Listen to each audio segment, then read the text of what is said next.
Truth Frequency Radio Network. KTFRN. Worldwide.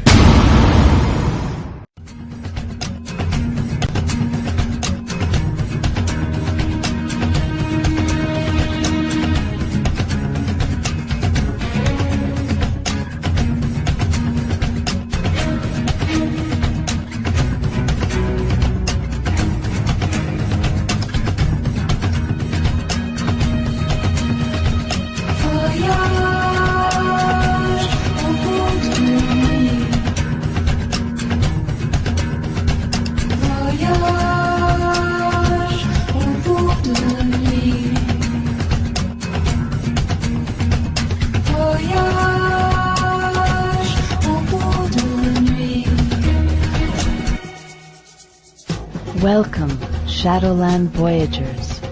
In the spirit of sovereignty and self-empowerment, we invite you to journey with us into the Shadowland. Let's rediscover, reclaim, and integrate the fragmented aspects of our individual and collectively held consciousness. Realize true freedom and restore authentic expression. Could it be the only way out is through the Shadowland? Good evening, everyone. This is Sienna with Shadowland Voyagers, and I'm here with my Shadowland Voyager team, Christina Grant. Good evening, everyone. And Elizabeth Hansen. Good evening, everyone. Very good. Tonight's guest is Ralph Smart. How's our connection, team? Is it good? You're breaking up a little bit, but we can hear you. Okay, then. I'll interrupt you if it gets really bad. Yes, we're going to clean this up by next week. We're going to be crystal clean, but right now we're having some technical challenge. If you just bear with us, folks. I'm going to start in with Ralph here and let you know you are in for a wonderful treat tonight. Ralph Smart is a psychologist, author, alchemist, researcher, radio host, musician, graphic designer, filmmaker, and infinite being. He was born in London and has traveled to 5 continents. Ralph is the founder of Infinite Waters, a media channel on YouTube showcasing gripping documentaries and inspiring weekly videos, touched thousands. Infinite Waters, diving deep into uncharted water of human potential to help activate our true power. He has also published his debut novel, The Love of a Galaxy, taking a glimpse into the potential future, the digital age, where wars are technology. Also, let me give you his website. Hang on, you're cutting out a little bit there. Let me give the website here. Okay. You can find Ralph and his work at infinitewaters.net and triathlon.com. Hopefully that internet connection will get sorted out so we can hear you better on this call. Absolutely. At the door, we are just about to get the industrial internet connection. That's right. And I apologize. Hopefully, next week we'll have your new and improved connection. We're really looking forward to that.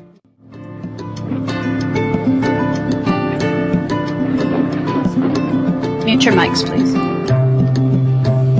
Welcome back to Shadowland Voyagers. We have a very interesting night tonight. Something went awry with our guest tonight, Ralph Smart. He's not able to make it, so we're getting a very interesting night with last-minute opportunities to go with the flow and allowing life to, surprise us. Yes. Challenge, yes. Opportunity. So here we are, and also Sienna's having technical difficulties with her Skype connection, and she's in Ecuador, and sometimes the connections just kind of fall away. So Yeah, this is definitely going with the flow. I mean, life definitely throws us curveballs that we don't expect. And, this is the opportunity that we have. We can freak out and, or we can just kind of go with it and make the most, exercise our bendability qualities and, see what we can do. Yeah. Exactly. I mean, it is 1 a.m. for Ralph, so it could be that he took a nap and he's still napping. That's right. He can show up. Yeah, I would be. I'm no good at 1 a.m. Oh my gosh. I'm no good at 10 o'clock at night. So can you hear me at all? I'm still horribly breaking up. You're breaking up a bit. Maybe if you talk slowly and that might be helpful. Okay. Well, we're going to switch gears here. We are going to go with the flow, right, with life. When life as you know it has been canceled, what do you do? Well, I scream and run away. I also see this as an opportunity to connect with the listeners as well, and feel it's probably a good time to give out that toll-free number. We're going to start a conversation shortly when we get everything together. You feel free to call us at 888-832-2027. And if you have any questions for us over the last, we're on show number 11, and we've had several wonderful shows with several wonderful guests that have shared their journey and their message. And you're welcome to call in to talk about any of those guests or any of the shows that we've done on our own. Or anything that you're working through right now, and maybe would like a little input on. Any of those kinds of things are welcome, especially tonight. We have tons of time, so anyone wants to connect with us over the phone, we welcome all the calls. And I just signed into the chat, so. If there's any questions that you have that you want to put over the chat, if you feel more comfortable that way, we're opening it up for any kind of conversation or questions. So. Absolutely. Yeah. That'd be really fun too. That's definitely something that we like to get more listener participation. So this is a great opportunity for that. Yeah. Can you hear me? Oh, you sound great. Really? I wrote a little something, so I could read this just to bring us all into the field of how the discussion could maybe unfold. Just let me know if you can still hear me. Interrupt anytime over you, okay? Yeah, you started breaking up again, unfortunately. Yeah, she did. If you want to post it, and one of us can read it. It's right up on episode 11. Okay. Do you want to read it, Elizabeth? Sure. Okay. You're good at reading. Thank you. Okay. Oh, there's a message on Truth Frequency that the 888 number is down tonight. Oh no. So, chat. Everyone, go to the chat room.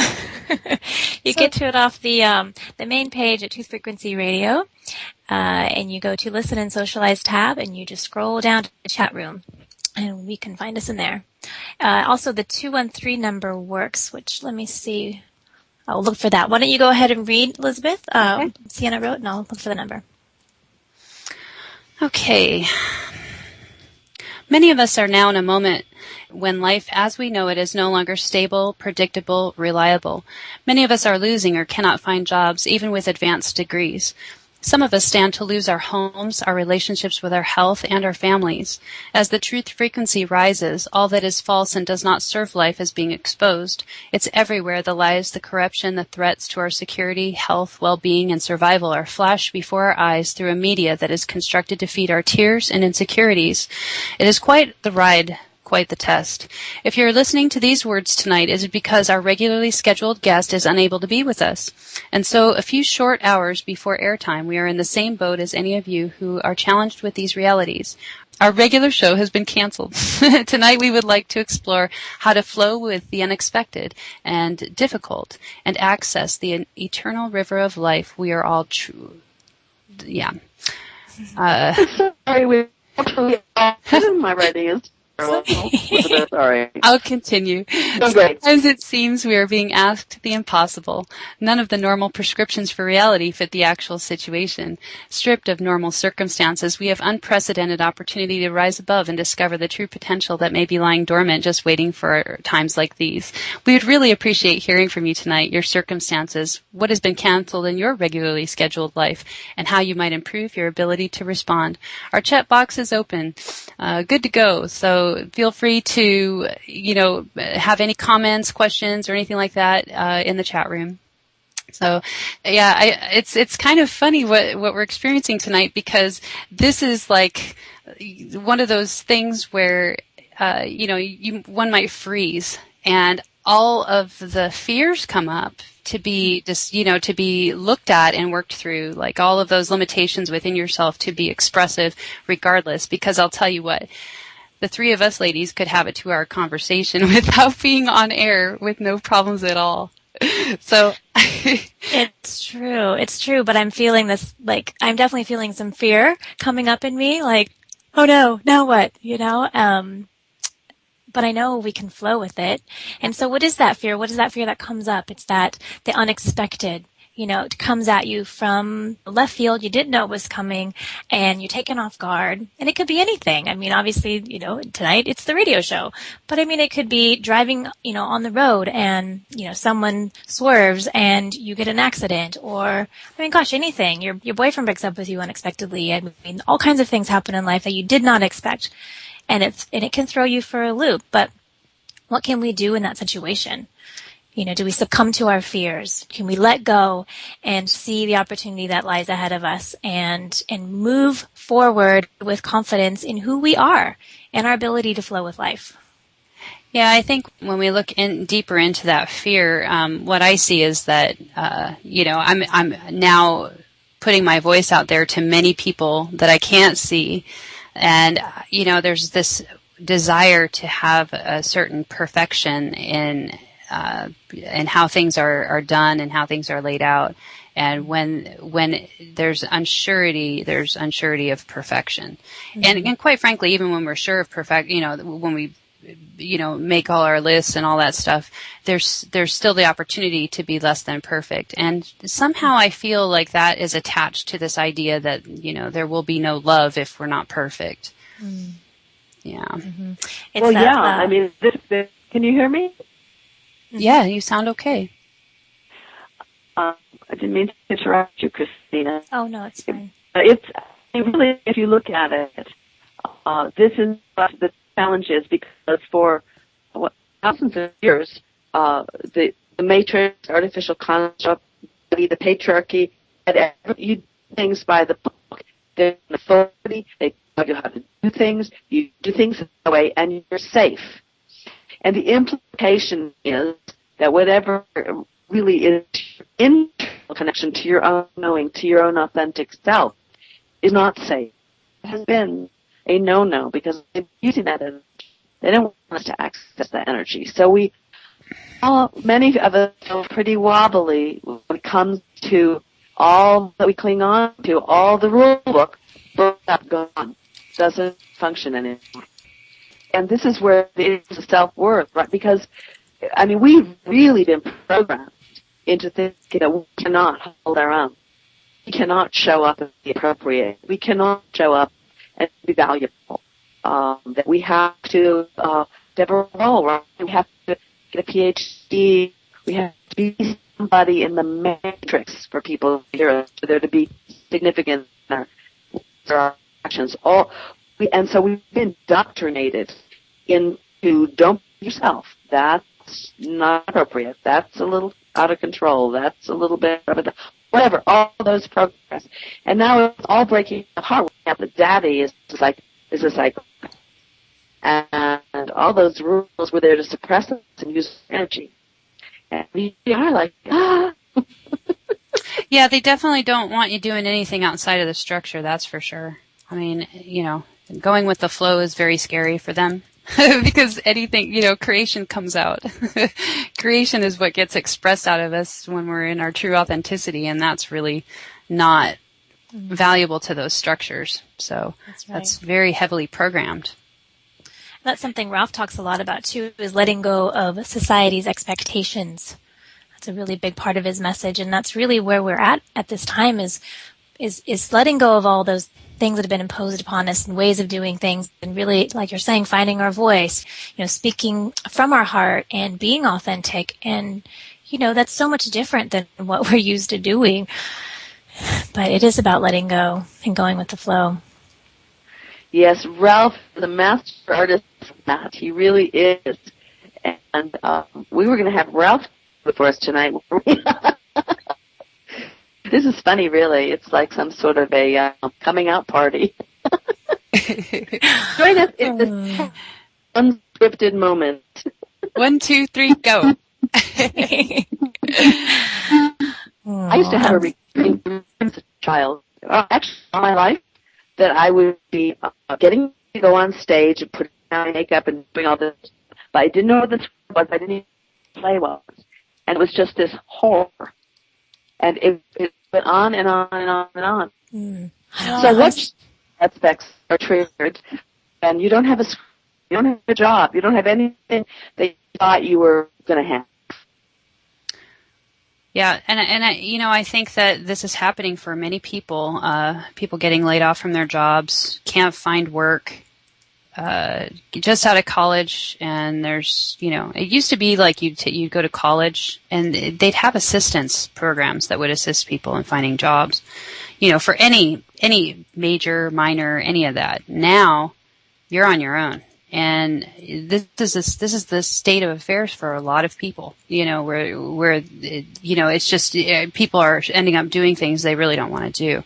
So someone with a master's in, who knows, geophysics, I don't know, and they're making coffee at the local coffee stand, and I think that there's like this huge hindrance on any creation, any creative ability, any kind of creative expression. And just to start a business, there's so much contrived resistance to get through with all the paperwork and fees and fines and requirements. So where do we go from here as far as we kind of have to start working outside of the structure, being creative with our thoughts, being creative with how we contribute in relationships with others. I know a lot of people who are just going straight to for clothes and stuff. They're trading clothes with each other, just simple things like that, to where, you're not being bound by that formal currency, that structured currency that's created for us in this world. So it's kind of like interesting times right now, walking between worlds. As so many are waking up, they're also finding their own personal private structures falling apart, as well as the external structures are really starting to fall apart at the seams. It basically feels like it's on bare threads, and quite frankly, if it does, I don't know. We're just going to have to be really creative and tap into that. So that's what we're being asked to do tonight in some way. You know what I'm saying? Like you're everything kind of falls apart, and you go, okay, now here I am standing naked. What am I going to do with that? So. Yeah, you lost your job. Now what? It's like, well, now you have the opportunity to follow your heart and follow your passion. What is your passion? What are your natural talents and your interests? Life is supporting that even more than ever now.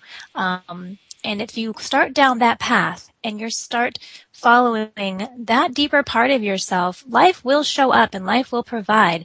As soon as you tell the universe, okay, I'm open to this now. I'm ready to walk down this path.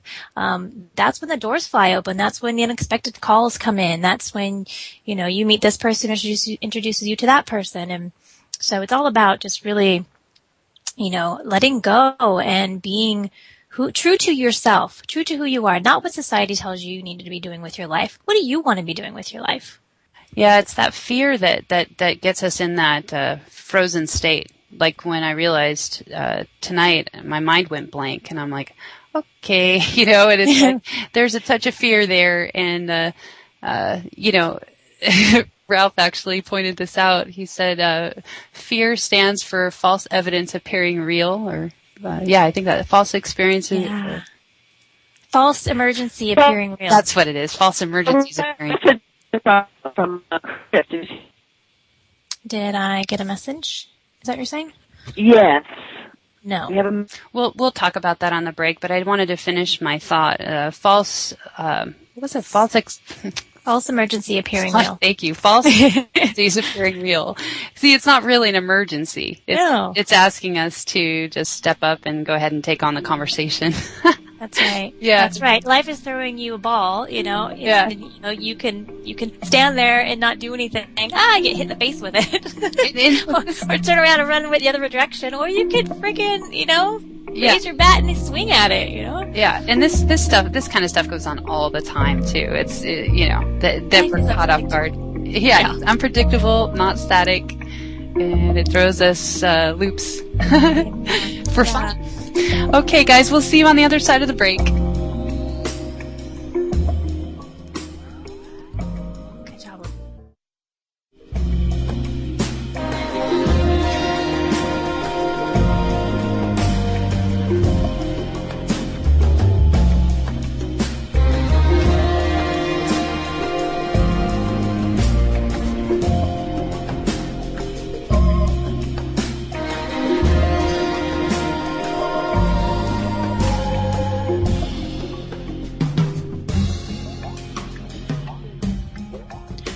Welcome back to Shadowland Voyagers. This is Christina Grant, and we're here tonight kind of going with the flow. It looks like we might get Jessica Mystic on with us tonight, which is a surprise, and kind of one of those things that you just never know what life's going to bring to you. So she's getting set up, and we'll have her on in a few minutes and see what she has to share with us. Yeah, that'd be awesome. Chris has a lot of contacts, and he just happened to check with her and see if she wanted to join us tonight, so that's pretty awesome. Cool. Yeah. Sounds like the universe wants her to come on and join our conversation. Yeah. So how you sound like a robot or something. When life gives you lemons, make lemonade. Is that there what we go. I love that one. Find the silver lining. That's right. Yeah. Sienna, I wish you could join us with the automaton voice. I can, but I'm you from deep within the shadow. We are Borg. We are Borg. Hey man, transhumanism it's a big thing right now. Are you be sure that Sienna hasn't crossed over to the other side? Don't go. Come back to the organic path. Shadowland Voyagers becomes a comedy show.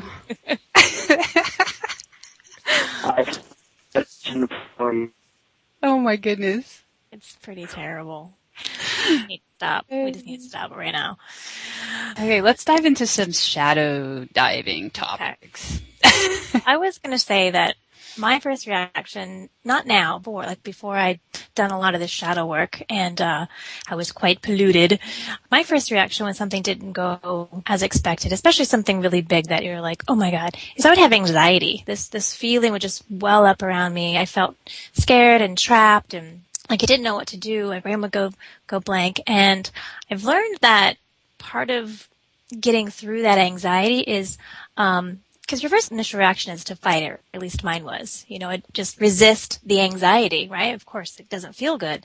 But I've learned that kind of just releasing myself into that feeling and not fighting it, but just kind of allowing that feeling to be there, breathing, that seems to help it subside. So I know there's a lot of anxiety out there because that's the fight or flight reaction that we have when things don't go right. That's that fear that comes up. I don't know if you've experienced any anxiety, Elizabeth. Nah. It doesn't happen. Nah. It's boring. I just no, most go there. Yeah, most definitely. And usually, the response is that I just don't function properly. I used to get, when I lived in LA for a long time and I'd be driving down the road and all of a sudden I'd get like struck with panic and I don't even know why. And it was like my car like left the street and then all of a sudden I find myself like all of a sudden on the street. I have no idea where I am. I have no idea, I have no frame of reference for existence. That's the kind of stuff that would happen back in the day, where I would just like have these freak panic attacks. Yeah, I come out of nowhere. Yeah. I find that's that is part of the a shadow aspect surfacing unexpectedly. And so it's sort of lingering there in the back of your psyche, and it will sort of float up to the top, and release this panic attack. And, cause I used to have those a lot too, a lot of just floating anxiety. And I don't get that anymore. It's so awesome. Yeah. And I know absolutely without a shadow of a doubt that, that it has to do with just clearing out that stuff that would just be in there and those fears and worries and things like that. So. Yeah. I mean, those overwhelming, emotional states or emotional responses, they really are something sitting right there wanting to be revealed. Mm-hmm. And sometimes it feels way overwhelming to kind of look there, because it's like something's attacking me. It really feels like that. Yeah, and it's an overwhelm. And, the first thing to do is stop whatever you're doing. Tell the structures and the requirements to step aside. You got stuff to look at, and I'm telling you, like the moment you start looking, it clears the way to really see the root of what that is, Yeah, it's that moving into it as opposed to resisting it and fighting it. Yeah. Yeah. Yeah. Okay. Well, I'm going to hook in Jessica Mystic. She's available. Hold on one second. Great. Let's see. We have her website here if anyone wants to look her up. She's jessicamystic.com. This is embarrassing. I can't figure out how to add a contact. It's because I'm on the call, so. Someone in the chat says Jessica rules. Nice. I'm excited. I feel like there's a reason why all this, there's a reason for everything. I believe that. It's not even a belief. I know that. I know that everything happens the way it's meant to. And that's part of the letting go is you have to trust the universe and life to unfold the way it's meant to. So, the way things happen tonight, I don't see it as a mistake or I don't see it as negative at all. I see it as life making room for something else. And there's a reason why Jessica's going to be on with us tonight. And so I'm really excited to have her on and just see where the conversation goes. Yeah, it'll be exciting or interesting. Definitely. Life is interesting, no matter what is happening. It is. All right, let me focus back in on our conversation now. Okay. I'm telling you, I'm not a multitasker. It's horrible. It's a skill you're developing. Yeah. So, can you hear me now? Yeah, you sound okay. Yeah. Yeah, just talk slowly. That seems to be helpful. All right, then. Yep, perfect. I'd like to share with you what it felt to get eaten by the Borg. By an orb? What did you get eaten by? An org. A Borg. A Borg. I thought you got eaten by an orb. Oh my gosh. Oh, that could have been communicating telepathically, and you would have picked up on exactly what I was saying. We're just not there yet, Sienna. Okay, I'm going to go ahead and add Jessica in on the conference call. Excellent. There she is. Hi, Jessica. This is Elizabeth. And we have... Hi, Elizabeth. Hello. We have Christina and Sienna Leia on the line with us as well. We're Shadowland Voyagers, and it's good to have you on the show tonight. Oh, thank you so much for having me as well. I'm calling all the way from Bali. Wow. In Indonesia, yeah. Wow. So I'm glad I can help you guys out last minute. Thank you. We're just rolling around here trying to figure out what to talk about. Oh, really? Okay. Yeah. What was the original topic? I understand it was depression. I'm sorry, not depression, but you could tie to it. Perfectionism. Was that correct? Oh, yeah. We were talking about when things don't go as planned. We had a guest tonight, Ralph Smart, and he's in the UK, and he wasn't able to make it. He didn't realize how late the show was going to be for him. It's 1 a.m. And so he just wasn't sure, and then I guess at the last minute, he just, I don't know if he wasn't available or what happened, but it's just too late for the show for him, and so here we are. talking about when things don't go right. Exactly. I think but I think it actually is right. I think we make plans, but life has other plans for us, and we tend to think we know more than life knows. And it's constantly humbling us and showing us, hey, sit back, pay attention, understand my language, kind of a thing, because it is all patterns that are falling into place. I mean, sometimes when you don't, we're late for a certain appointment, maybe that prevents us from being an accident and so forth. That's the dance of the timelines restructuring themselves all the time. Particularly now, like so many people seem to feel like, oh, it's all going wrong now. The shift never happened and it's getting more intense. And I mean, I think that people constantly have this idea that someone else is going to make it better rather than ourselves. We can't escape the inner work that we have to do, and it's going to happen, but each of us individually having to do it, to be aware of the mirrors that we're creating and the dramas that we're constantly feeding, particularly within the Illuminati, and the repression is going to get until we decide we want to step out, we don't want to feed this anymore, by being aware how, okay, I don't like how they put us down. Or mock us, but we put ourselves down all the time. It's just a mirror of our own self-talk, right? So I mean, absolutely. We don't really understand what's going on in the moment. But I always like just observing and paying attention, and then just as a bit more time goes by, I can make so much more sense of my life, and I can, say 2 years ago what was going on then at that time.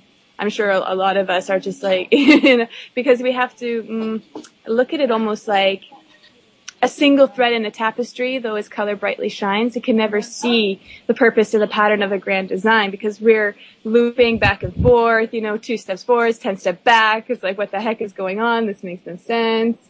But I feel that it's almost like that's the alchemy process, right? We really are walking between the worlds.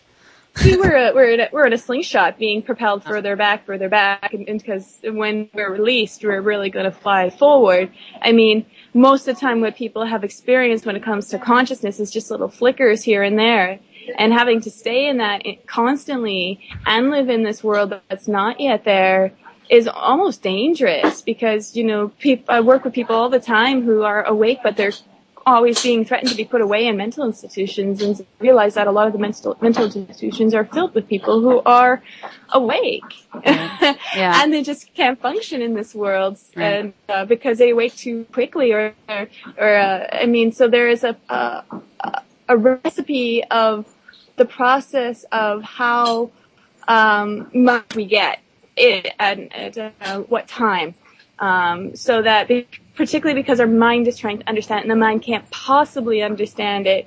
It's something outside of the mind. It's something within our perception. Just like a dream, where it feels like hours to days have gone by, but only seconds to minutes. And we try to make sense of it when we wake up with a linear mind, but it's all non-linear, those experiences. And it doesn't exist within time either, the way we perceive it. So it always becomes quite scattered. However, if we are to pay attention to our dreams every single night and write down what we can remember, then we'll start to get puzzle pieces. Each one will be a puzzle piece that will fall into place for the bigger picture. Yeah, I noticed some people have that kind of dream communication, and other people find like synchronicities in their life. And just the way that our higher selves talk to us might be different. But yeah, I've definitely found that in my dreams there's a huge, vast amount of information that's delivered to me during that time from higher self. So, and also when I sit in contemplation as well. But you're definitely speaking along the lines of what we're doing the radio show about. It's revolving around that work that allows people to clear those darknesses and understand their awakening process a little bit better that way, because I don't believe that people that are awakening need to be in mental institutions. They need loving support from the divine feminine and the way showers that are waking up as well. So we all need to kind of hold each other's hands as we're going through this process. I agree. Yeah. But we also have to be aware of where all the things that we're addicted to. I think what we're having to let go of is all of our beliefs, all of our ideas, because creates all these psychological confusions and frustrations. This is what I've been noticing. So I've been working on with my partner, the End of Fear Project Foundation, which is helping people change their relationship with their fear, because it seems like even within the spiritual community, we do yoga, meditation, raw food, all these things. But really, it's almost like trying to avoid the root issue. Because, I mean, we can't meditate our entire life. And what happens when we stop listening to the spiritual cassette or a CD or MP3? What time period am I speaking in? And or just we're not meditating anymore, then all those kind of thoughts come back to us and flood us, or we get pulled back into the reality of the responsibility and the bill, and it starts stressing us out right away and throwing us back into our fear. And we totally give our control to it over and over. So it's very important for people to realize their relationship with their fear, and how it, really is our greatest teacher and our friend, and how it became misunderstood and we made it into our enemy because it mirrors to ourselves of, what we do not want to see nor admit. That's right. I mean, if you don't address those issues, we call them, shadow aspects, they're not going to go away. They are not going away. Like you said, you can meditate and, create this little happy paradigm around you, and that's only going to last for so long, because they're going to come up and they're going to surface again. And so that's what the show really is trying to focus on, is helping people to see that from a variety of angles and perspectives and processes, just to get moving in that direction, that inner work, because that is the only way we are going to change this, paradigm, this reality, is by doing it ourselves and becoming proactive. But the first step that has to happen is that we have to change within. And the belief systems, like you're saying, are a huge limitation to that. Yeah. And I'm just being aware of my patterns so much. I'm being aware of my self-talk. I'm being aware where I think like, oh, you're not good enough. And I mean, it's not true, but in that moment you believe it, and you start like, just really reacting to everything. In a self-destructing kind of a way. And if loved ones are in your way, then you kind of take it out on them too. And it's just like, I'm stepping out and just observing this pattern of like, why are we doing this to ourselves? Do we really believe? Where do we get this idea, or allow ourselves to reach this point of no return where we can, unleash such fury on us? Why can't we forgive ourselves? Why do we have to keep punishing ourselves for the ghosts and shadows of the past? And so I think we really need to really, really pay attention to that, what our self-talk and this relationship. And a lot of the times I find that when we have a memory that's very difficult for us, where maybe we're not proud of, or we didn't do what we thought we would do, or we feel like a fool or whatever, we relive it over and over. And it's almost like we can't tell the difference of now and then. Right. I mean, the emotions. That's the 3D linear thinking, yeah. Yeah. I mean, and so one thing that I know that we can do physically, not physically, but the practical step for everybody is to, before you go to sleep, I think what we need to call our nightmares. And I've been sharing this for a while, because the purpose of the nightmare, and it only really is the nightmare when we identify ourselves in it and we don't realize that we have power. We tend to think that our flesh can be harmed, but we forget that, again, it's a nightmare, right? And really a dream, what can happen to you, right? It's all hologram show. So the nightmare is manifested for people to deal with their shadow side there, not by running or fighting, but, understanding and learning what it has to teach you. Fear is an acronym standing for false evidence appearing real. And, but because collectively humanity has ran and fought for thousands and thousands of years, we've manifested a living nightmare, because if you don't deal with it in the fourth dimension, etheric dream realm, it follows you into waking life to deal with it there.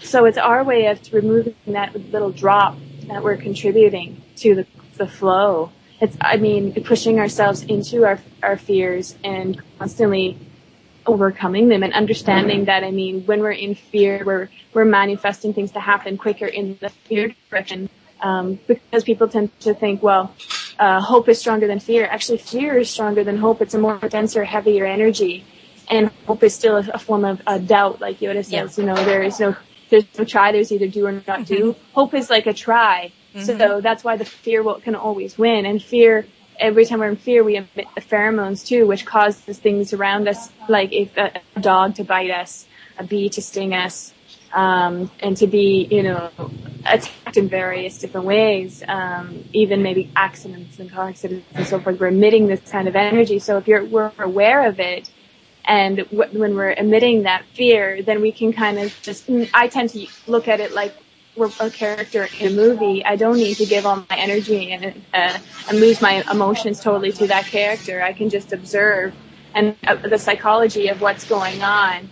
And I find that stepping out, humor, or even just using your imagination, and also the movie The Labyrinth. Are you guys familiar with that movie, The Labyrinth, with David Bowie? Yeah. Remember how it started, where she was trying to remember some lines? You have no power over me.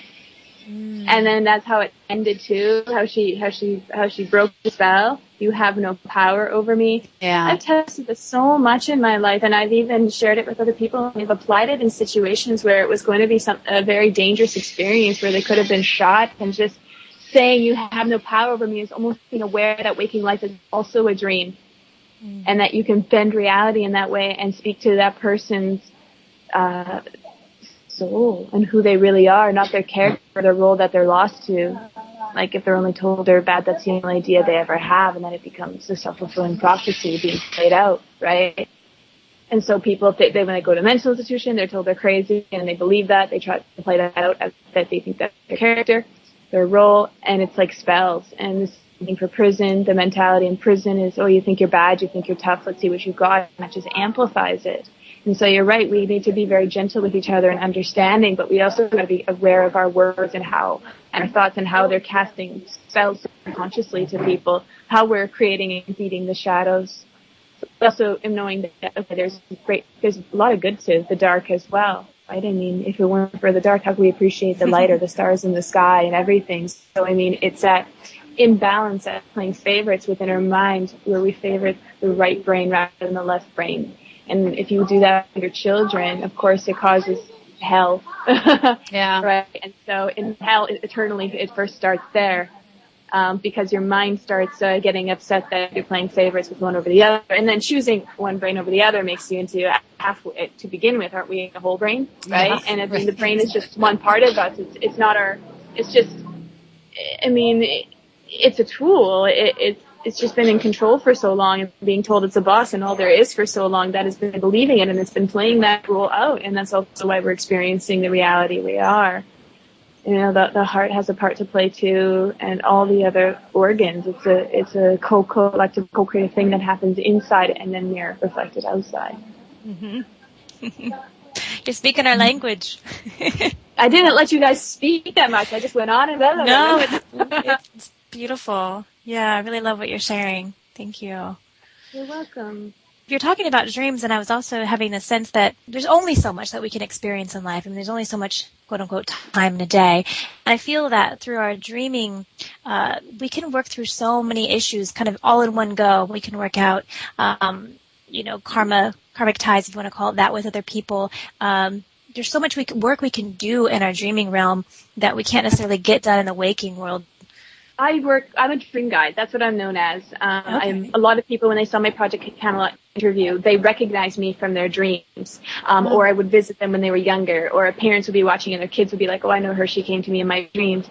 Because when I was saying how we're not aware of what's happening to ourselves, say 2 years ago, but now looking back, we have a very clear understanding of why things happened the way they did, how life is shaping and molding us into the people we need to be, to what we came here to do. But we tend to think we're being punished or karma or sin or we're not good enough and so forth, which begets even more kind of shizer, if you will, because that's how we've set it up with our relationship towards life. But what I started to do, I started to visit myself when I was going through the most difficult times, just with my imagination, and just comfort myself and help my younger self understand, where you were going to be in the future and what life was going to be like and so forth. And the reason why you're going through this difficult time right now, the fertilizer that is needed in order to grow into your beautiful potential, like all plants need, and once I started to do that with myself and get very familiar with it, then I started to visit myself in the future, and then I started to think about, okay, well, other people are just mirror facets of myself, parallels, so I could technically do this with other people.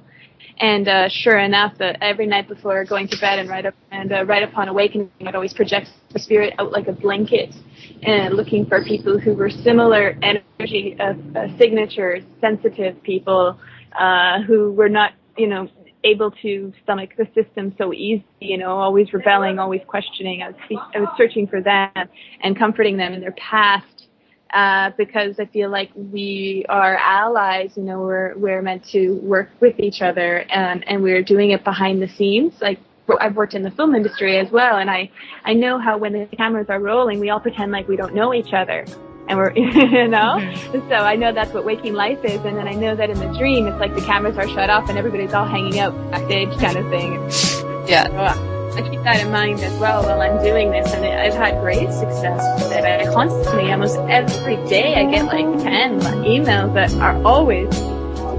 We're going to break. We'll catch you on the other side of the break. Okay, sounds good.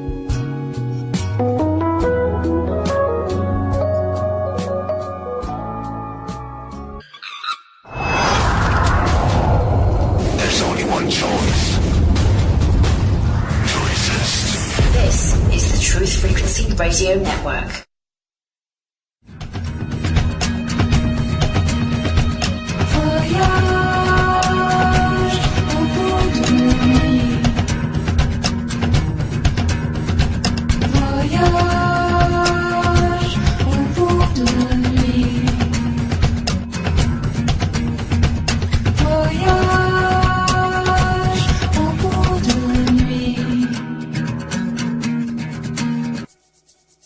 Welcome back, Shadowland Voyagers. Your experience, perception, and questions are deeply appreciated here. Join the conversation. Call in at 213-233-3998 or 888-832-2027.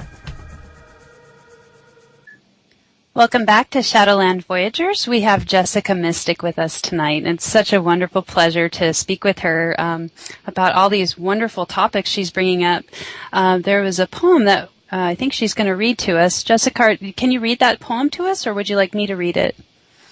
Yeah, I'll read it to you guys. Okay. No problem. It's called Soul Archaeology. It's my very first poem I ever wrote. It's the one that started it all, because I just started writing poems secretly to myself, and then my mother saw it, and she was like, you have to share it with others. Anyway, I don't want to get too much into that, because I know we don't have much time, but that's also what brought my message out. It was all really basically my poems.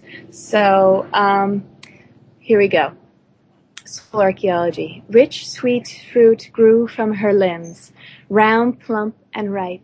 Ah, those days of heaven, knowing who I was and where I belonged, nursed in love and birthed into being. Then the sun that kissed my face was absent. In its place, a cold, harsh wind ripped me from the limb. Or did I let go? As perfect as it all was, the wonder did occupy my consciousness. As I was carried off in the wind into the unknown, a part of me did give birth to fear of, where am I going? Why do I have to go? And how will I get back? And there was also surrender, for how could one fight a fall? I lay on the ground in a strange land, and this was an unfamiliar feeling to me, for was I not always held up on high? Now I lay dirty, lost, and confused, no legs to carry me, bruised, but not broken. Then came the birds, and I was carried off. My skin and flesh they did eat. Everything I thought I was now gone, all except my essence. This the bird did not wish to eat of me. Instead, the bird gently took the seed of me, and as if being divinely guided, dug a hole in the ground and buried me. And there I lay in complete darkness, in silence, alone. But it was here that divinity did give birth inside of me. Discovering my inner roots gave birth to my outer roots. wanting to know and to go the below and the above. And with it, the being and desire in me grew. With it, the being and desire in me grew. Oh, there's a strange feedback coming. If I could not go home, I would become home. I would reach up, break through the surface, and find the sun, find my memories. Nothing stood in my way. I even grew through rocks. The sun comforted me, the wind taught me to dance, beauty did inspire me, and the rain fed me, made me elastic, to reach and grow higher than I ever thought I could, beyond what I thought possible. I am a tree now, tall and proud. There have been others like me, all around, this whole time, with the same purpose and similar journey. I was not alone after all. I only assumed I was. And the birds who seemed to be my enemy helped to bring this out of me. Otherwise, how could I have known what I was capable of?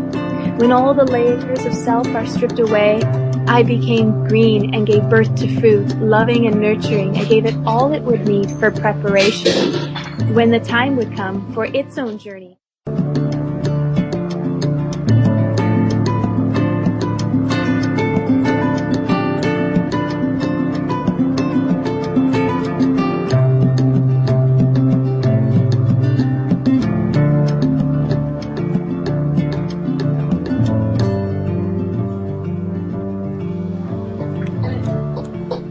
Welcome back to Shadowland Voyagers. We have Jessica Mystic with us tonight, and she just finished reading a poem. You had 2 more lines. Did you want to finish that?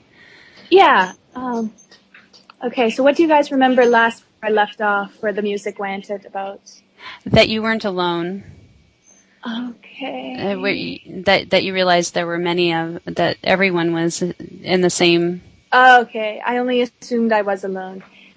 So then that's actually a bit further up. That when the music came on, I guess I kept going.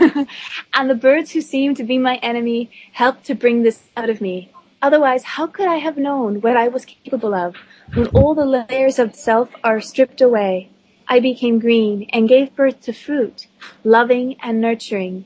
I gave it all it would need for preparation when the time would come for its own journey to source, to peace, to self-discovery. As I knew, like God knew, when we fell, the fruit fell, my beloved fruit fell, only to become one day like me. In nature, God's reasons are revealed and made clear sense of. That's it. Oh, that's beautiful. That is absolutely beautiful. I actually envisioned that growing the roots down and growing the branches up, and it's just a beautiful metaphor for what we're doing here. So we're meant to experience all that there is, all that life has to offer. Yeah, it's true. And I think that, I never really like to meditate. And this poem came to me because I was climbing a tree and talking. I just got the idea to ask the tree what it thought, because the tree is the ultimate observer, witnessing our journey and, through thousands of years, and what it thinks about our journey. And I just like how trees, for me, they're my greatest example and role model. They don't try to exploit or control or push any truth or idea on you. They want nothing from you. They give fruit, flowers, leaves, shade, comfort, and beauty unconditionally, regardless of who you are, what you have, and what you believe. And never once says you owe me for this or that. And so I've always been inspired by that. And so I was very, I don't know if I was surprised per se when the tree responded back. And this poem was basically the tree's response to its reflection of our journey. And it's saying that it understands what's happening to humanity because they're emulating the same thing in its own journey that it takes. And it wanted us to realize that the process of what's going, because most of us are just feeling like we're in the dark ages, buried in darkness and silence, all alone. And we just think we're alone. And so many light workers, starseeds feel like they're alone here. They don't really want to be here. It's so hard. They want to go back to their planet and where it's more peaceful and pleasant. But you cannot go home, but you can become home, because inside you have the seeds of home, and you're meant to spread those seeds as much as you can. Yeah, exactly. I think the whole 2012 End of the World program too. I didn't think I bought into that too much, and when the day came and went, I felt like this huge disappointment in the collective, and I was like, wow. And I think that people felt like it was time to be done, and and actually that is the truth in that whole story, is that it is time to rise up and come into our true authenticity. And, it's time to remove the shackles and rise above the darkness. And not to rely on aliens or religious figures to come and rescue us and save us. I mean, that's kind of insulting. It's almost to say like we're little kids and we made a mess of our room. Oh, sorry. I'm in a cafe. They're blending something. That's okay. But It's like we made a mess of our room or our planet, and we're like, oh, I don't have to clean it. My mom will do it for me. Right. Or I'll just move to another room. I'll move to another planet, a heaven, paradise where it's easier. No. What I'm finding though, in these times though, it is becoming a lot easier to clear the mud, the dirt, the sludge that has kept us, all the emotions and stuff like that keep us in that density.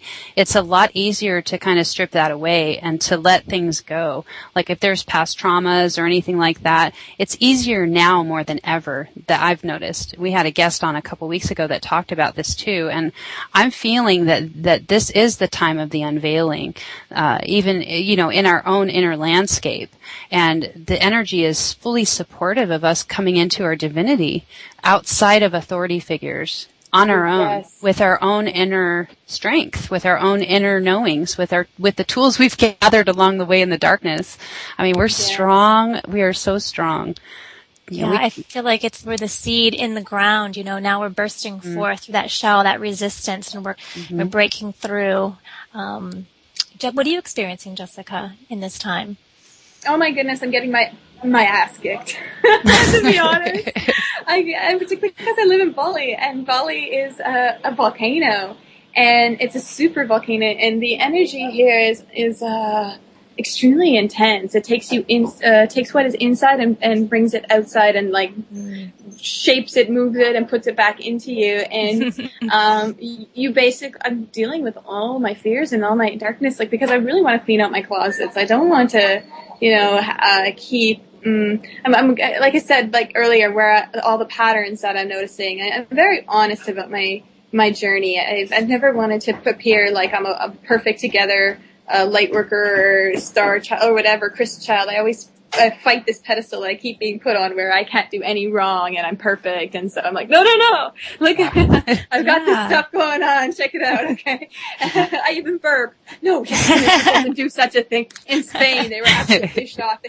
They refused to believe I could do such a thing. It was really scary. I'm like, whoa. So, I'm really just, but it's a good thing because I'm able to, learn so much about myself and finally be free from all these fears and beliefs and ideas once and for all. And that's really what the End of Fear project is that we're doing. I guess I'm the little bit of the guinea pig going through it first as an example, documenting it for other people to have them know what they're going to go through, and there is absolutely no escape. There is actually one thing maybe similar to this in some Osho ashrams I've heard, where people just have to stay in this one area for retreat kind of a thing and have all this stuff come up of them, the yucky stuff of, not even from this incarnation, but I'm sure collectively as well, purging.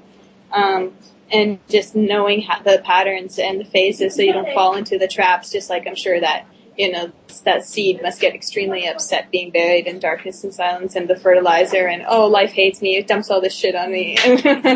All these kind of things that, it's all dark all the time, it's cold, no one understands, right? So just, really being aware of what's behind all that, what's really going on, why are we telling ourselves this story but why are we telling ourselves this for millennia? Why do we keep subjecting ourselves to the same thing? I mean, with all the, say, enlightened teachers we have of all the development and technology and so forth, where are we now? We're still so incredibly primitive. We're still fighting. I mean, I'm really motivated by the idea that we're infinite potential. So the way we're living right now is just such an insult compared to how we can be living. we owe it to ourselves to explore that infinite potential and to, to call ourselves and question ourselves on everything that we've been doing that we think works, because problems of today cannot be solved with the same thinking of yesterday. Yeah. So, my boyfriend has been awakened his entire life. And so he's really aware of the patterns, and he really understands fear. He is a fear expert. I mean, we have here in Bali green mamba snakes that if they bite you, you die in 4 seconds. Oh, wow. And he holds them. He picks them up and holds them. And it's not a fear, he says it's a communication. It's an understanding. And this is what we've lost, is that communication with nature. And it's just incredible. He's able to, he even was actually bitten by one once. And he was able to talk to the poison as well to prevent him from dying. But usually, no, you die when you're bitten by those snakes.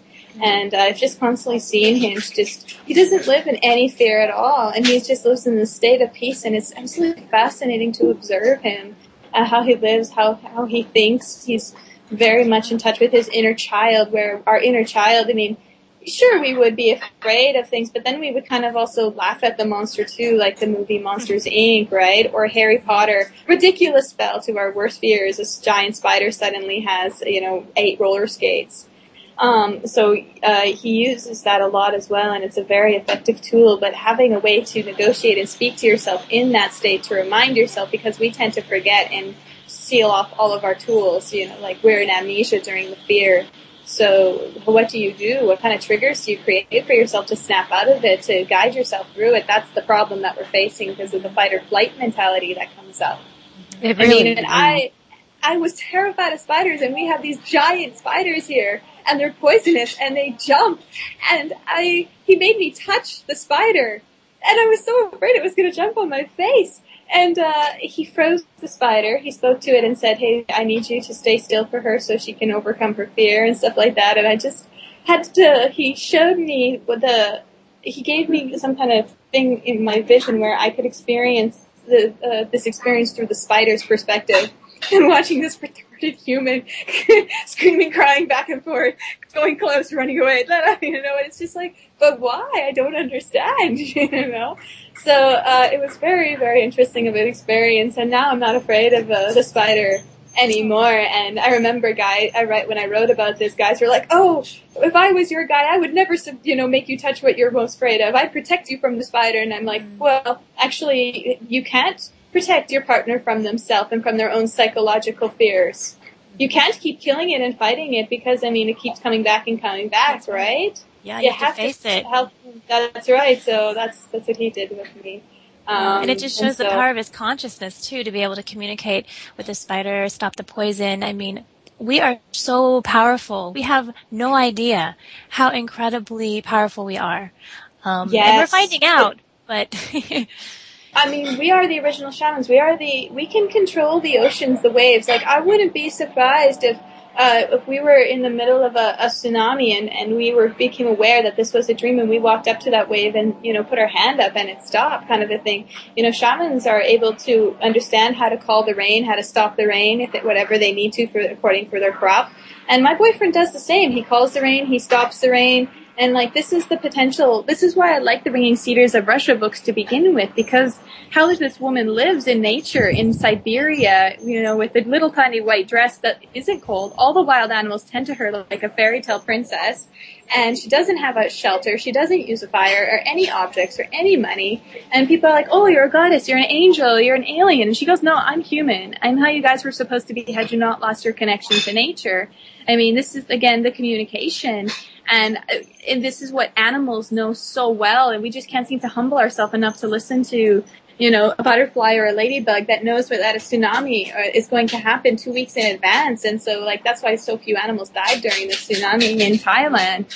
And, I've heard of stories of people, when I shared this, of when, a tornado was right outside someone's door, and they just walked up to the tornado, spoke to it, merged their energy with it, and the tornado disappeared, leaving 0 damage in its wake. I think this is why these kind of things are kind of pushing us and poking us for us to step into our potential. I think that's the purpose of a prophecy, is to be aware of it, so not to know that you're going to die by it, but, you have a choice this time. Yeah.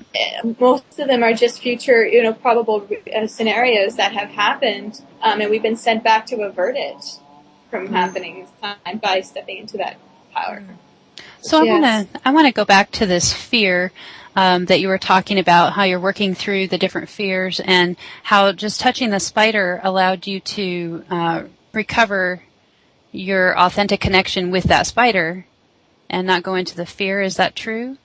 Yes, it's true. I have a great deal of respect for spiders. I've always admired them. I mean, I've done meditations with them where I've just kind of, when I say meditation, it's very different for me. It's more of an imagination play kind of a game where I just think of the worst fears, like, okay, the spider bites me, okay, then what? I die, okay, whatever. Or they lay eggs inside of you. You saw arachnophobia, right? Your imagination can work against that way too. You're in a sea of spiders. You just keep going in this direction of the fear until the point that it's like, okay, boring, now what kind of a thing. You kind of see how ridiculous you are and how your fears are very ridiculous and how it almost goes insane and crazy and how we tend to take it so seriously. Yeah, and so I just found that was very interesting as well. And just, the way that spiders spin amazing webs, and we can't do that. So you can't help but respect a being that is able to do such an incredible feat, and they are quite shy and timid. I mean, when they see us, they move very quickly, and it's the way they move that really scares us. And also because they jump and they're so fast. Also because they can sneak up on us and we can startle them and they can bite us. I remember one time in Sedona, I had to share a bed with a spider, and I really didn't want the spider in this bed. I kept trying to talk to it, get it to move out, and it's just like, no, it's my bed too. And I'm like, fair enough. And my boyfriend says it all the time too, with ants, with spiders, with all the things that are living in our bed. He has tons of bugs in his sock drawer. I'm like, nice. He's like, it's life. It's like mold, and it's like, no, it's life. He's like, it's just as much a right to be here than as we do. It's not my home, it's our home. And I'm constantly blown away by this guy. And so anyway, so with this spider, I had to spend the night with it, and I said, okay, look, spider, I said, I'm just gonna let you know that since you get this half of the bed and I get that half of the bed, and I might move, and if I might startle you, or you might crawl on me, and I might not be aware, I might itch, and that might make you bite me. I just want you to be aware of that. I'm not doing this on purpose, and please be aware. And the spider seemed to understand that, and I woke up the next morning, and the spider was still in my bed, on its side, and I was on my side, and we had this mutual understanding, and it was pretty cool. But I find that because I was so close to dealing with that fear of spiders, but I kind of stopped and I never finished it, it came undone. And then I came undone again with it. So, I mean, I finally finished it, and now I can honestly say I am not afraid of spiders. If they were to crawl on me or anything, I do know now how to really, really communicate and understand and see through their eyes and perspective. So, and repeating a bit. Yeah, you must be feeling so liberated down there, even though you're facing all of these fears and patterns and beliefs that are coming up to be cleared. With that comes such a liberated feeling, I would imagine. I mean, that's what I've experienced in my journey. And I spent time in Mount Shasta for 7 months and did a huge clearing. So I know exactly what you're talking about the energies of the volcano really bringing things to the surface. It's quite incredible. And then also just watching ourselves, we need a reason all the time. I mean, I came across some information about a woman who had a back pain her entire life, really painful, and she decided to find out what the root of this was, and she went to see a hypnotist, and the hypnotist took her to a life as a whale, and she's swimming freely in the ocean, and then she gets harpooned in the back and dragged onto the boat, and then the axe hacks into her back, and because of that, she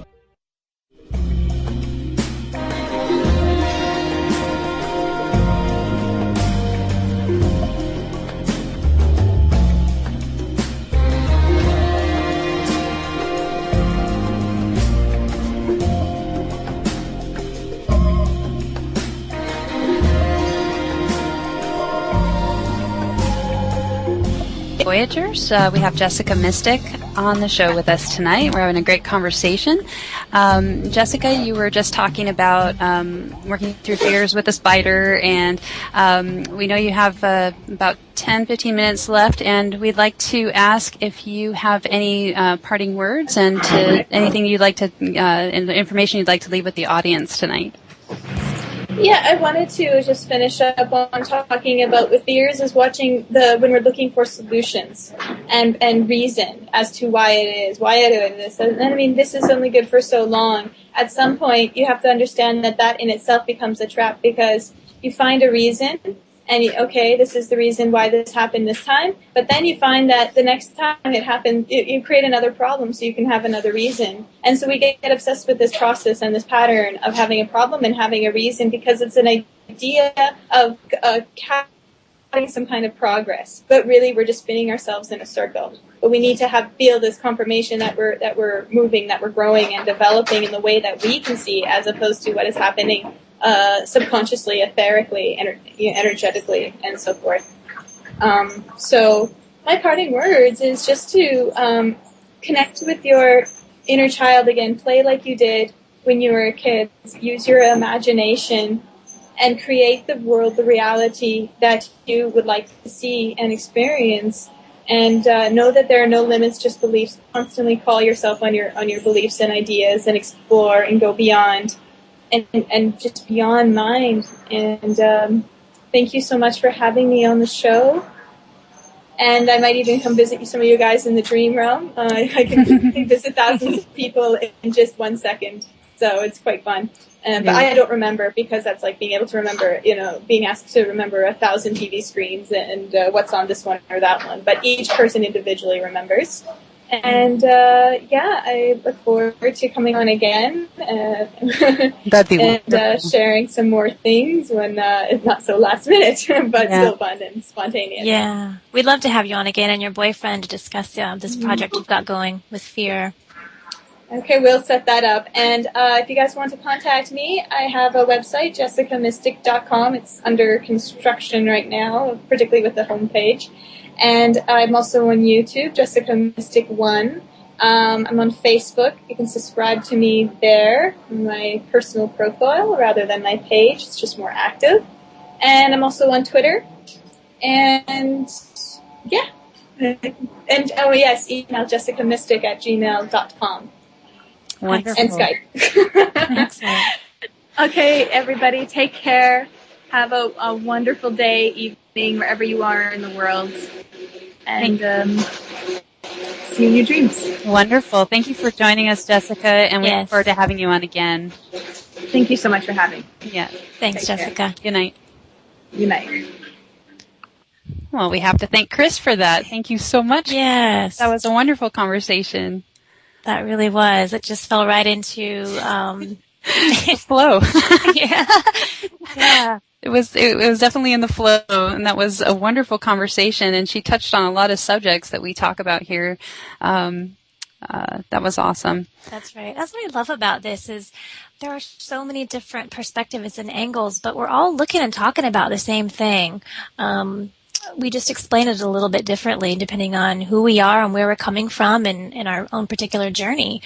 I find it just for me, just incredibly confirming and rewarding and inspiring and encouraging, and just to know she's out there doing this work too, and sharing with people, and just being the change that she wants to see in the world. Yeah, I want to comment too on bringing on guests and being on a radio show. There's a certain kind of mentality or belief structure around authority figures. And what I'm finding in my own journey is that all of those belief structures falling away. I mean, for the last couple of years, I've been kind of like, okay, I got to do this. And it is an inner journey. And I've known that. And the interesting part about that is that the troubles that we experience, they're not unique. The limitations we experience, they're not unique. The fears, all of that stuff is not unique. However, what I'm noticing with all these guests is that their journey once crossing over the belief structures is completely unique. And that, I think, is the value of hearing all the stories, is hearing the different perspectives.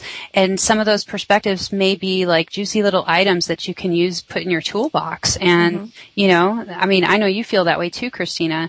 It's just amazing to me to hear what switches people. Like what switches, what flips that switch. It's different for each person. And I love that. Now I want to hear everybody's story. Yeah. I do too. And just the way someone explains it, it's different every single time, and it never gets old. This is my favorite subject. It's what I'm passionate about. And it's just like you said, I love hearing everyone's different journey and perspectives. So this is really fun for me. Yeah, me too. It is scary to put my voice out there, you know, and there's that part. I haven't done this before. This is new and exciting. And there's something to, becoming interested in, like, you know, the veins in leaves, or a blade of grass, or, an interesting relationship you're having where you know, you don't quite understand the dynamic. You know, it all depends on the person, but I swear you follow your interests and life will present you with an unfoldment you couldn't have dreamed. It couldn't have been in your wildest dreams. I certainly didn't know this was an unfoldment in my life. You know, I didn't know this was coming. I did and I didn't. I didn't know I'd be on a radio show or even a date. You can feel the rain coming, but you know, you feel it in the air, but you don't know what the rain is going to actually be like. You know, is it going to be a drizzle? Is it going to be a heavy rain? It's like you can feel it coming, but you don't know what it's going to look like. And we're so attached to outcomes that gets scary in and of itself, even though we know that everything life brings is ultimately good. Yes. That's a huge piece to, I think, unlock within somebody so they can really let go and trust in life. And you're speaking of that sort of childlike wonder. If we can get back to that, seeing the beauty, you know, in the leaf, being excited by life, and you never know what's going to happen, and having that wonder, and being okay to cry if you feel upset, and then getting back on track again and smiling again, and just being really raw and real. And that's the childlike, that is what being childlike is about. And Jessica was talking about that as well, getting back in touch with that part of ourselves. I think it's part of the process once we get outside of the monkey mind that's telling us all the time what's right and wrong, and the way to be and the way not to be, and what to do and what not to do, and what to look at, what not to look at, what has value, what doesn't. I mean, the list goes on and on. You know, it just doesn't stop, you know, with posing limitations. If you listen to the mind for 2.5 seconds, all you'll hear are limitations and complaints and all that stuff. Everything derogatory is not you. That's all I'm saying. That's right. You know, it's the automated system, you know, something press play and it's on its way, you know? So it's just taking charge again and not letting the automated system be in charge. I like how you say it, like, you could take a seat. Oh, yeah. When they say, you know, sometimes these suggestions, it's like, it's time to go into rage at this person. And I'm like, you know what? Why don't you take a seat so you have a better suggestion? Because that didn't work for the last, I don't know, 30 years or so. I love that. So yeah, I know that. I imagine it too. I see its blank face. I don't know how to explain it, but you know, I really have been in touch with the monkey mind I've been paying attention to it for years, and now I pay a little less attention to it. Yeah, I think it's good to have a little technique like that. It just kind of helps to stop it. Like, I have a friend who, imagine she's pushing the delete button, like on a computer. So a thought like that comes up and she's like, delete. Yeah. And I mean, it's good to know the illusion, though. It's good to know the illusion, though. It's good to know where the motivation of the suggestion is planning on taking you. You know, there's a little bit of work in there when you're observing, and you know, you start to question where that conditioning is taking you, because we've all got conditioning, and you know, we have the A personality type, the B personality type. You know, the psychology of it, but in reality, it's not unique, and it's always taking you to the same place, and it's called greed. What can I get? What can I escape? You know, and and there's the self-worth issue going on there that's underlying all of this. Well, you know, that's conditioned in too, because those voices in me are like really intense. You suck in every way possible. Every word that could come up, it's in there in the monkey mind, you know, all the ways in which I was inappropriate or whatnot. And the bottom line is that, eventually you get to this place where you're like, this program ain't working, And I think what Jessica was talking about with the fears, I think that's huge, because the fears will rope you back into the program. Because, it's like the tried and true, but we just don't know any different. Yeah, they're the sandbags hanging off of your hot air balloon. They're going to bring you back down, Mm-hmm. And that's the thing. We got to remember another way of living, and it doesn't present itself until we're able to see through. How do I describe that? I keep hitting a brick wall at this part, because there's this moment in time where the switch gets flipped. You do this observing, and then there becomes room to flip that switch, and you start to see, wow, you know what? This place is really heaven or hell. Mm-hmm. Because I've experienced both. Oh, we all have, absolutely. Yeah, it's that part where you're identifying, those fears, but not getting roped back into them. It's that seeing them and letting them go thing. It's finding the root, finding where it started. Why are you responding in that way? Yeah, like you're talking about these thoughts coming up about yourself. And if you get some random thought once in a while, it's like, okay, where'd that come from? I don't know. But if you find that you're having these repetitive feelings and thoughts about yourself, it's like, okay, hold on. That's not me. Where's that coming from? It's part of, it's inside your psyche, but it's not the true you. And so looking at that then, and not ignoring it, you push the delete, but if it keeps coming up, it's like, okay, there's clearly, a virus in my in my system here that I need to clear out. Yeah. You do that once, and you feel the room that remains once that's cleared, and you'll remember the next time. Because when you're in that density and that you can't breathe kind of feeling, and all you know is that you're a pile of junk, that, or your world is falling apart or whatnot. All I can say is, life has an agenda, and it's to bring us back to our own divinity. So, I think I'm following that agenda now. I'm not going, I don't think I am. Yeah. And I find that when, you say, oh, I screwed up, you make a mistake or something. And it's sort of like, I'm at the point now, it's like, okay, yeah, I did kind of, I could have done that better. I could have handled that better, that conversation, that whatever. And I look at it now, and it's sort of like, I get up, I brush myself off, and I get back on the horse, and I'm like, okay, I'll have another opportunity next time. Just live and learn, be conscious about it, but not beat myself up over it, but not also like, let it go to the point of I'm not even looking at it. I'm not owning, the part in it that, I could have improved. I don't even like that word very much, but, but it's just sort of like, okay, I see this as an opportunity to grow. This experience is showing me something I wasn't aware of before. Now, I'm going to put a little wrench in our discussion. Now, when we're talking about like being in relationship with people while we're doing this kind of work, and someone else has a judgment, even though you might be working through your own inner stuff, it's almost like it's being reflected back at you. Mm-hmm. And it's hard not to personalize in relationships, especially the close relationships. And even Jessica had touched on that. In close relationships, we take it out on the ones closest to us. And so I think that one of the things that is valuable, and in fact, I've done this in my own world, in my own life, is that I am giving everyone the same room I would want to be given. Mm-hmm. So if there is some words exchanged or anything like that between a loved one and yourself while you're doing this work and, you're just not getting it, relationships, I have to say, for me, seem to be one of the most challenging aspects of being here. And the best thing that I've found is to leave room for others to screw up as much as I would want that room, and withhold the judgment, inner and outer. There's no judgment. There's only what is. and if the other person's hurt, then you deal with that what is. If you're hurt, then you deal with that what is. It doesn't mean that anyone is to blame. We don't know what the heck we're doing here, We really don't. It's like each other's room. Something I learned in my journey too is that everyone is doing the best they can at any given time.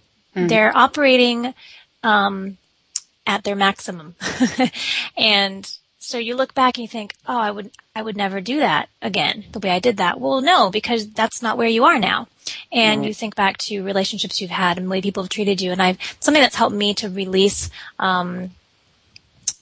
just find forgiveness, I suppose, if you want to call it that, for people in my past is realizing, you know what, that's all they could do. That's where they were in their journey. How could I expect them or want them to have done it differently or better? If they could have, they would have. And the fact is that we do change. We're not even the same person every 7 years. Seriously. Our physical body recreates week to week. Yeah, and so we need to leave room for that too. I mean, that's the thing. I heard somebody say, "Oh, they were a big liar when they were kids, so you can't trust that person now." And here we are 40 years later. Right. And it's like, my goodness, people are like, "Oh, people will never change." And the thing is that the real statement would be, you cannot change another person. Mm-hmm. That's right. That you have to allow them room to change. Yeah. And exactly going at that every time you see them, having the space in that room to have allowed them to change and hopefully even noticing the small differences maybe that they've made in their journey, little changes. I find one of the hardest things is seeing someone, an old friend or someone you haven't even just seen for like 6 months, and you know how much we've grown in 6 months, especially the last 6 months, or a family member, and like you're saying, they just assume that you're still the same person, that you would act the same way, or and it's like, wow, please let me go, because that's so not who I am, and my goodness, I have learned so much from my journey, and I would never behave that way again. And because of that experience, I'm where I am now. I've grown from it. And so you find yourself apologizing for years past.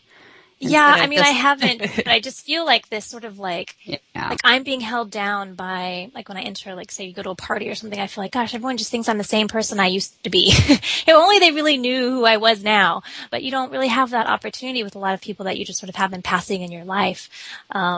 Just close friends you may, keep, and they see how you've grown or whatnot, or new friends that you make. Of course, they only know you from that moment on, so they don't even really know the old you.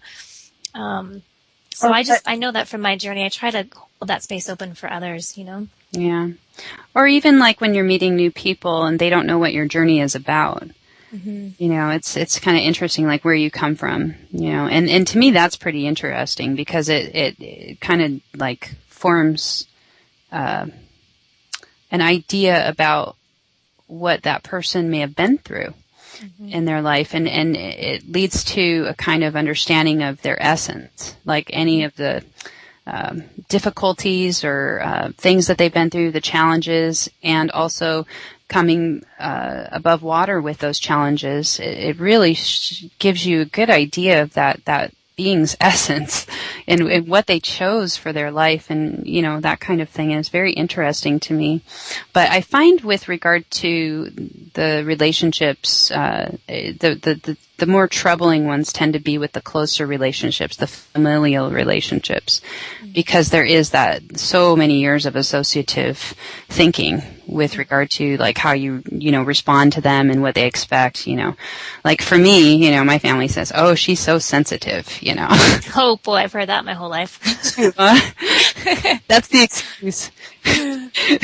That's the excuse for being a brat, I guess. Yeah, but I was really sensitive, I did take things really personally.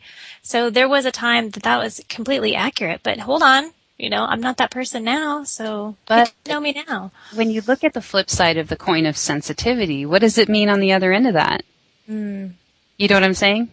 Like things beyond the technical delivery of information. Oh yeah, the energetics that are coming through a situation. Yeah, I said that backwards, but you got what I mean. Yeah.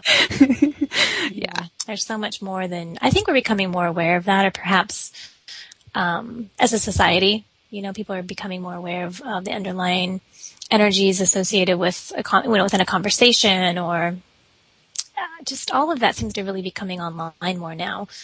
People, talk about bad vibes, or just, quote unquote normal people. But it's like, yeah, what's that? Yeah. So I think it's good to honor that aspect of things. Yeah, the sensitivity thing. It was an out of balance thing too. Sort of like when you're not in balance, you become really sensitive to other people's energies and comments and things like that. But the more I found that I've come into my own and my authenticity, I'm sensitive, meaning I'm aware of it, but I don't take it personally. So That's a big difference. Right. And that would be like the downside of sensitivity would be, or like an unevolved sensitivity would be that, is taking things personal. If people say something, it's got to be about you kind of a thing. Oh man, I've been there, where, anything anybody says, why'd you say that? What does that mean? Are you talking about me? Or and if they are, now I'm at the point like, you know what? What can I do about it? They're going to think and feel whatever they want about me. I feel pretty good about myself, so you know what? That's not all that really matters. I keep envisioning, like, when I was doing that, like, worried about what other people were saying and was it about me, it was like a black hole, like turning all the attention back to me. And now it's like I'm turning that black hole inside out kind of a thing, where it doesn't have to be about me. Yeah. It never was really about me. It's not about you, right. If it never was. They're reacting to you and having an issue with something about you, well, that's an issue that they're having. That's a shadow aspect, that's coming up, that's being triggered. And yeah, it's like, what is that saying? It's none of my business what someone thinks about me. Yeah. It isn't personal in that way. And when you can turn it around, you can actually look at them and think, okay, wow, what are they going through that I really triggered something? Like they have a pain, a hurt, a trauma, something in there that I'm bringing, I'm matching somehow. Yeah, because you're not taking it personal. You're able to start considering another person. And so it's like, then you suddenly stop going, oh gosh, they're taking, and walk away from them because now you're uncomfortable. You're like, hey, is everything okay? Like, how are you feeling right now? Like, sorry, you can suddenly be there for them and create this heart space. And actually respond appropriately to another person that obviously is hurting, or they wouldn't be throwing stuff around like that. That's right. It's true empowerment, and it really opens the door to authentic relationship. Yeah. I mean, that's how we need to be responding to one another. I mean, you know how that is, where you're in a conversation, you can tell someone's holding back, or suddenly they just got weird. What did I say? Jeez, And normally, we just be quiet and we don't say anything about it, and we both walk away from each other going, that was awkward. And you feel, then you feel weird about it, and then you don't see them again, or maybe you do, and I don't know. It doesn't resolve itself. You know what it was? It was everybody had voices going on in their head telling them what the story really was. And it was all lies. Yeah. But you have to look at it. It's like Paul Levy, Watiko. Last thing it wants is to be seen. So suddenly if you're standing there and that happens and things get weird, you can be like, hey, you can just look at it and say, are you feeling okay? Or, whatever you want to say. You have to take each situation as it comes. There's two ways to live. You can apply here. You can be stressed. But just being available. You can relax. You can go Once crazy. You're available to yourself, you can be available to others. Are we going to break? I think we are going off air. Wow, what a wonderful show. Thank you, everyone. And Sienna, we wish you were here. You are, but you're here in spirit. Yes. See you next week, you guys. You can find your way to live free. It's time to be free. Yeah. Be the change that you want to see. We can make a difference if we open our minds and turn off the TV. Be unique, be yourself. Don't copy anybody, just be yourself. Because at the end of the day, that's all that matters. Trust me, I've been there, been where you don't want to go on a cold night when it's freezing, frosty, cold, not sunny. But I got up because I'm a champion. I keep shining, stay smiling. No, I won't sell my soul. You can't buy me, go on, try me. Yeah, see what happened? So the moral of the story is just be yourself or become someone else. Two options there. Out of the two, what's it gonna be? You decide. You choose. They wanna know where you're from.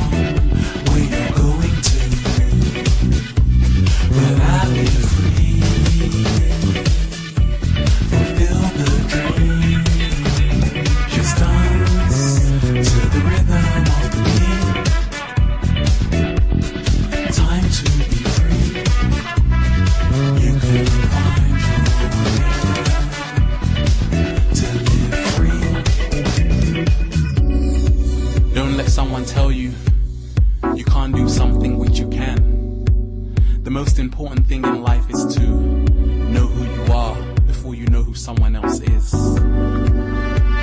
To know thyself.